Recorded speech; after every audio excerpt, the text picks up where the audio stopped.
Operation సింధూర్కు విరామం విషయంలో ఎవరు మధ్యవర్తిత్వం వహించారు? భారత్పై అడ్డగోలు ఆంక్షలు, టారిఫ్లు విధించడానికి కారణం ఎవరు? ట్రంపా? లేక మరెవరైనా ఉన్నారా అన్న విషయం తేలిపోయింది. కొంతకాలంగా అంతర్జాతీయంగా జరుగుతున్న కొన్ని పరిణామాలు డాట్లను కలుపుకుంటూ పోతే విషయం తేటతెల్లమవుతోంది. అన్ని వేళ్లు అమెరికా వైపే చూపిస్తున్నాయని అనుకుంటే పప్పులో కాలేసినట్లే అంటున్నారు విశ్లేషకులు. ఈ విషయం నిజమే అయితే మన స్టోరీలో ఎవరూ ఊహించని దేశం పేరు వెలుగు చూసింది. ఎవరూ ఊహించని వ్యక్తి పేరు తెరపైకొచ్చింది. బాహుబలిని వెన్నుపోటు పొడిచిన కట్టప్ప ఎవరో తేలిపోయిందని అంటున్నారు విశ్లేషకులు. అయితే ఇన్ని పరిణామాలకు కారణం చివరకు చమురు అమ్మకాల కోసమే అవడం విశేషం. మొత్తంగా చూస్తే ఇంతటి డ్రామాకు తెరతీసిన దేశం సౌదీ అరేబియా. స్టోరీని వెనక్కుండి నడిపించిన డైరెక్టర్ ఎంబీఎస్ అంటే మహ్మద్ బిన్ సల్మాన్. సౌదీ యువరాజు సల్మాన్ కు భారతదేశం అంటే సాఫ్ట్ కార్నర్ ఉంది. ప్రధాని మోదీతో మంచి సంబంధాలు కూడా ఉన్నాయి. రెండు దేశాల మధ్య ద్వైపాక్షిక ఒప్పందాలు, ట్రేడ్ డీల్స్ ఉన్నాయి. ఇన్ని ఉన్నా ఎందుకు మన దేశంపై కుట్ర చేశారంటే అదో లాంగ్ స్టోరీ. దాన్నే షార్ట్ గా చెప్పుకునే ప్రయత్నం చేద్దాం. ఈ మొత్తం సీన్ లో పాకిస్తాన్, అమెరికా దేశాలకు చెందినటువంటి నేతలు, మిలిటరీ అధికారులు పాత్రధారులుగా ఉన్నారు. సౌదీ ప్రిన్స్ తను నేరుగా బయటకు రాకుండా తన కుడి భుజంగా చెప్పుకునే ఆసిర్ అల్ రుమయన్ ను రంగంలోకి దించాడు. రుమయన్ సౌదీ అరేబియాకు చెందిన పబ్లిక్ ఇన్వెస్ట్మెంట్ ఫండ్ కు గవర్నర్. మిడిల్ ఈస్ట్ లో రానున్న రోజుల్లో చమురు నిల్వలు అడుగంటనున్నాయి. ఈ నేపథ్యంలో అక్కడి సంపన్న దేశాలు ప్రపంచ వ్యాప్తంగా అన్ని రంగాలలో తమ పెట్టుబడులు పెడుతున్నాయి. అందులో భాగంగానే సౌదీ అరేబియా కూడా పబ్లిక్ ఇన్వెస్ట్మెంట్ ఫండ్ కింద $650 బిలియన్ వివిధ దేశాలలో పెట్టుబడులు పెట్టింది. తమ దేశ భవిష్యత్ అవసరాల కోసం సౌదీ ప్రిన్స్ ఎంబీఎస్ సూచనల మేరకు రుమయన్ ఆ పెట్టుబడులను పర్యవేక్షిస్తూ ఉంటాడు. రుమయన్ మాట అంటే అమెరికా, యూరప్లతో పాటు పాకిస్తాన్ లో కూడా చెల్లుబాటు అవుతోంది. ఆసిర్ ఏదన్నా పని కావాలని అడిగితే అది ఎంబీఎస్ అడుగుతున్నట్లుగానే అన్ని దేశాలు భావిస్తూ ఉంటారు. అసలు ఈ ప్లాన్ గత సంవత్సరమే మొదలైంది. ఎప్పుడంటే గత సంవత్సరం అమెరికా అధ్యక్షుడిగా ట్రంప్ గెలిచినట్లు ప్రకటించగానే ఆయనను కలిసి అభినందనలు తెలపడం కోసం రుమయన్ జెడ్డా నుంచి అమెరికా వెళ్లాడు. కానీ ఆ కలయిక వెనుక సౌదీ నుంచి ఎంబీఎస్ పంపినటువంటి సందేశం ఉంది.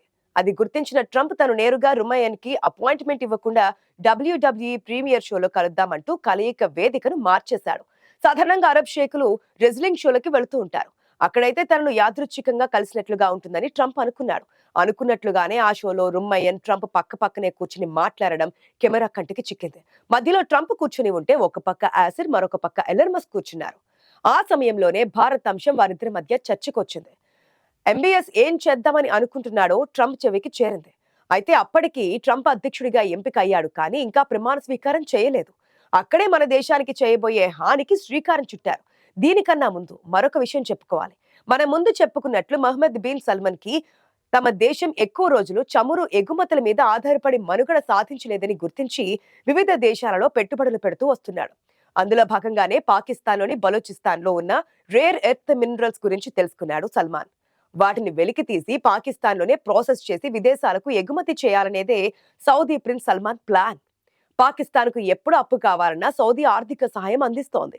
సౌదీ ప్రిన్స్ సల్మాన్ ఏదైనా కోరితే కాదనగలిగే ధైర్యం పాకిస్తాన్ లో ఎవరికీ ఉండదు. ఇంకేముంది, రాజు తలుచుకుంటే దెబ్బలకు కొదవ అన్నట్లు బలూచిస్తాన్ లో పెట్టుబడులు పెట్టడం, మినరల్స్ గురించి అన్వేషించడం మొదలైంది. దశల వారీగా $34 బిలియన్ పెట్టుబడులు పెట్టాలని నిర్ణయం తీసుకోవడం కూడా జరిగింది. అయితే దీనిని $52 బిలియన్ పెంచితే బాగుంటుందని పాకిస్తాన్ కోరడం కూడా జరిగిపోయింది. పాకిస్తాన్ లో పనులు చక్కపెట్టడానికి సల్మాన్ కు ఇక్కడ కూడా రుమ్మయన్ అవసరం ఏర్పడింది. పాకిస్తాన్ లో ఏ పని కావాలన్నా సైన్యం అనుమతి లేనిదే జరగదు. అందుకే ఎంబీఎస్ ఆదేశం మేరకు పాకిస్తాన్ ఆర్మీ చీఫ్ గా ఆసిమ్ మునీర్ నియామకం జరిగిపోయింది. బలూచిస్తాన్ లో పనులు సవ్యంగా జరగాలి అంటే దానికి తమ మాట వినే సైనిక అధ్యక్షుడు కావాలి. కాబట్టి ఆసిమ్ మునీర్ ని సైనిక అధ్యక్షుడిగా నియమించాడు సల్మాన్. మునీర్ తో మంచి స్నేహం ఉన్న రుమ్మయాన్ పాకిస్తాన్ లో పావులు కదిపాడు. బలూచిస్తాన్ లో రేర్ ఎర్త్ మినరల్స్ వెలికి తీతకి ఒప్పుకునేందుకు ఆసిమ్ మునీర్ కి ఎంతో కొంత ముట్టి చెప్పాడు రుమ్మయాన్. అదే సమయంలో భారత్ లో అస్థిరత సృష్టించేందుకు పాక్ ఆర్మీ చీఫ్ ఆసిమ్ మునీర్ పహల్గామ్ ఘటనకు తెరతీశాడు. దాంతో భారత్ తీవ్రంగా స్పందించింది. ఇది వీరెవరూ ఊహించలేదు. భారత్ ఏకంగా ఆపరేషన్ సింధూర్ పేరిట బ్రహ్మోస్ ను ప్రయోగించడాన్ని తట్టుకోలేకపోయారు. ఆపరేషన్ సింధూర్ భీకరంగా జరుగుతున్న సమయంలో పాకిస్తాన్ లోని సల్మాన్ కు సంబంధించిన ఇంజనీర్లు, అధికారులు భయభ్రాంతులకి గురయ్యారు. పాకిస్తాన్ మీద భారత్ చేస్తున్న దాడులను వివరంగా ఎప్పటికప్పుడు అల్ రుమయర్ కి తెలియజేస్తూ తాము సౌదీకి తిరిగి వచ్చేస్తామని అభ్యర్థించారు. పాకిస్తాన్ లో భారత్ చేస్తున్న దాడుల తీవ్రత గుర్తించిన అల్ రుమ్మయన్ వెంటనే ఆసిమ్ మునీర్ కి ఫోన్ చేసి, నువ్వు ఏం చేస్తావో నాకు అనవసరం, భారత్ తో కాల్పుల విరమణ ఒప్పందం జరిగిపోవాలి, లేదంటే పరిణామాలు తీవ్రంగా ఉంటాయని హెచ్చరించాడు. దాంతో ఆసిమ్ మునీర్ వెంటనే తన డీజీఎంఓకు ఫోన్ చేసి ఇండియన్ డీజీఎంఓకు ఫోన్ చేసి కాల్పుల విరమణ కోసం అడగమని ఆదేశించాడు. పాకిస్తాన్ డీజీఎంఓ భారత డీజీఎంఓకి ఫోన్ చేసి కాల్పుల విరమణ కోసం అభ్యర్థించడం, దానిని భారత్ తిరస్కరిస్తూ దాడులు కొనసాగించడం జరిగింది. దాంతో ఆసిమ్ మునీర్ పాకిస్తాన్ డీజీఎంఓ పైన మరింత ఒత్తిడి తెచ్చి ఎలాగైనా కాల్పుల విరమణ కోసం భారత్ ను ఒప్పించమని పదే పదే కోరడంతో పాకిస్తాన్ డీజీఎంఓ మే 9వ తేదీన 4 సార్లు, మే 10వ తేదీన 4 సార్లు ఇండియన్ డీజీఎంఓకు ఫోన్ చేసి బ్రతిమలాడడం జరిగింది. అయితే అప్పటికే బహుశా సౌదీ నుంచి ప్రధాని మోదీకి ఏదైనా సందేశం వెళ్లి ఉంటుంది. కాల్పుల విరమణ అనేది పాకిస్తాన్ కోసం కాదని, అది సౌదీ ప్రిన్స్ కోసమని గ్రహించిన మోదీ కాల్పుల విరమణ కేవలం తాత్కాలికమేనని, తిరిగి ఎప్పుడైనా మొదలవుతాయని ప్రకటించడం జరిగింది. ఈ కథను బట్టి చూస్తే ఇక ట్రంప్ ప్రమేయం ఎంత మాత్రం లేదని స్పష్టమైపోతోంది. అయితే ఎంబీఎస్ ప్లాన్ ప్రకారం ట్రంప్ పాకిస్తాన్ లో తన అల్లుడితో క్రిప్టో కరెన్సీ పెట్టుబడుల వ్యవహారం నడిపించాడు. ఇందుకోసం ఆసిమ్ మునీర్ ను ఒప్పించి ఏకంగా వైట్ హౌస్ లో ట్రంప్ తో 3 రోజుల ఆతిథ్యం ఏర్పాటు చేశాడు సల్మాన్ కుడిభుజం రుమ్మయన్. ట్రంప్ తన అల్లుడి వ్యాపారమైన క్రిప్టో కరెన్సీలో పెట్టుబడి పెట్టినందుకు ఆసిమ్ మునీర్ కు పాకిస్తాన్ అధ్యక్షుడిగా చేస్తారని మాట ఇచ్చాడట ట్రంప్. ఇదంతా ఎంబీఎస్ తరపున రుమ్మయన్ కథ నడిపించాడు. పాకిస్తాన్ విషయంలో IMF లో పెండింగ్ లో ఉన్న $8 బిలియన్ అప్పుకు సౌదీ ప్రిన్స్ సల్మాన్, యుఏఈలు గ్యారంటీర్లుగా ఉండడంతో IMF లోన్ ఇవ్వడం మొదలుపెట్టింది. అప్పటి నుంచే mister Trump Pakistan great nation అని, అక్కడి ప్రభుత్వాన్ని గ్రేట్ గవర్నమెంట్ అంటూ పొగడడం మొదలు పెట్టాడు. అక్కడ ట్రంప్ స్వార్థం గురించి చెప్పుకోవాలంటే మరో పెద్ద కథగా మారుతోంది. ఆపరేషన్ సింధూర్ కి విరామం ప్రకటించిన వారానికే ఆసిర్ అల్ రుమ్మయాన్ కోరిక మేరకు పాకిస్తాన్ ప్రభుత్వం ఆసిమ్ మునీర్ కి అత్యున్నత పదవి అయిన ఫీల్డ్ మార్షల్ తో సత్కరించింది. ఆ క్రమంలోనే అమెరికాకు పాకిస్తాన్ ఫీల్డ్ మార్షల్ రెండోసారి పర్యటన కూడా జరిగింది. ఇటు ట్రంప్ మన దేశం పట్ల వ్యతిరేక ప్రకటనలు కూడా మొదలు పెట్టాడు.